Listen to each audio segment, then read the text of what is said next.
well educated in the the richer areas in the east. I also found an interesting phenomenon that when our numbers, for example, our numbers in English, if we say a large number, a six-figure number, it's a lot of words, isn't it? I know. 756,943, something like that. It's very long. The English, the Chinese people have already done the calculation by then. You look at the number, and the language is very quick.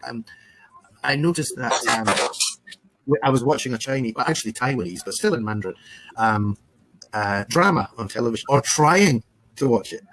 The problem was that the people would speak in just a few sounds or a few tones, and the translation into English was many words. And so as the scenes moved on, you could never finish the translation. I mean, they're kind of moving along. They're just operating at such a higher speed. So I think it came out of the numbers as well. They're already halfway through the sum before we've even said the numbers. That's actually, I think language has a huge role to play in that, because I've heard about this, and I've also read about this a little, because there's a stereotype that Asians are better in calculation and maths and all that. And there's this article and book that I was reading about this, and it said that it's mostly because of the language. Because over here we have it's about memory of sorts. Like if we have to remember a number, say 7,343, it's a long distance. So, but our memory, a memory coil is only for about 3 seconds. So you remember something that you can speak about or think about in 3 seconds. So they can think of a far greater number in 3 seconds than us.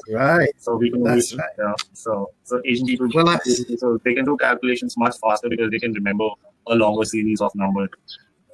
That would make sense, because I do my mental arithmetic. It's not about the ability to add up numbers; it's the ability to remember the numbers I'm adding up and store the numbers as they come out in my head. Especially larger numbers. It's just remembering. What was that number again? Without writing it. It's a memory thing with me. Although I'm old and my short-term memory is not very good anymore. Yes, but no, that makes perfect sense. And as soon as the person told me that, I realized I just hadn't given it any thought before. So that's. I think there's one more concept that I read about Asian people. That was a lot of Chinese people and a lot of Asian people when they were farmers, because the majority of the rice and all that actually comes from that region. So the farming of rice is really difficult. So it requires really long hours and a lot of hard work if you're doing it manually. They were taught, like when they were farmers, there's this quote that was really popular back then.